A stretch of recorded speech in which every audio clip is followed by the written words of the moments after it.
গুৰু দক্ষিণা বুলি এখন আঁচনি লোৱা হ'ব। তাৰ কাৰণে আমি শিক্ষা বিভাগে গুৰু দক্ষিণা এটা পোৰ্টেল খুলিলোঁ যে কোন কোন বাদ পৰি গ'ল। 17 চনৰ আইন মতে 21 চনৰ প্ৰভিন্সিয়েলাইজেশ্যনত যিসকল প্ৰভিন্সিয়েলাইজ হ'ব নোৱাৰিলে বা আনকি 13 চনতো যিসকল প্ৰভিন্সিয়েলাইজ হ'ব নোৱাৰিলে তেওঁলোকক এটা এককালীন সকাহ দিয়াৰ কাৰণে অসম চৰকাৰে গুৰু দক্ষিণা নামৰ এটা আঁচনি আনি গুৰু দক্ষিণা পোৰ্টেল আমি মুকলি কৰিলোঁ।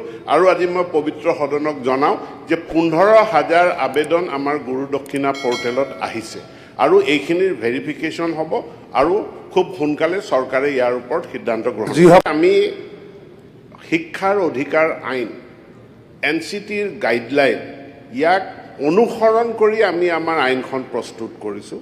গতিকে বিদ্যালয়ত ছাত্ৰ ছাত্ৰী আছে 25 গৰাকী, তাত বা 30 গৰাকী ছাত্ৰ ছাত্ৰী আছে, তাত 5 গৰাকী আমি শিক্ষক তেওঁলোকক প্ৰভিন্সিয়েলাইজ কৰিব আমি নোৱাৰোঁ। শিক্ষাৰ অধিকাৰ আইনে কৈছে যে মিনিমাম যদি 30 আছে তাত 2 গৰাকী শিক্ষককে আমি প্ৰাদেশিকৰণ কৰিব পাৰিম, তৃতীয় গৰাকীক আমি প্ৰাদেশিকৰণ কৰিব নোৱাৰোঁ।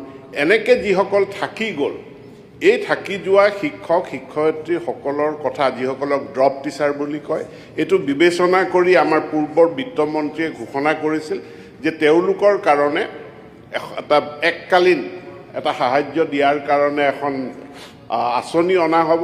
আৰু আমি শিক্ষাৰ অধিকাৰ আইন NCTৰ গাইডলাইন ইয়াক অনুসৰণ কৰি আমি আমাৰ আইনখন প্ৰস্তুত কৰিছোঁ।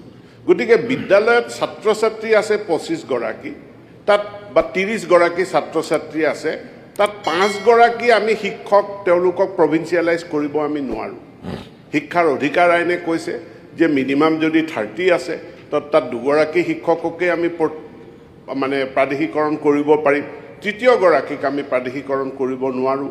এনেকৈ যিসকল থাকি গ'ল এই থাকি যোৱা শিক্ষক শিক্ষয়িত্ৰীসকলৰ কথা যিসকলক ড্ৰপ টিচাৰ বুলি কয় এইটো বিবেচনা কৰি আমাৰ পূৰ্বৰ বিত্তমন্ত্ৰীয়ে ঘোষণা কৰিছিল যে তেওঁলোকৰ কাৰণে এটা এককালীন এটা সাহায্য দিয়াৰ কাৰণে এখন আঁচনি অনা হ'ব আৰু গুৰু দক্ষিণা বুলি এখন আঁচনি লোৱা হ'ব।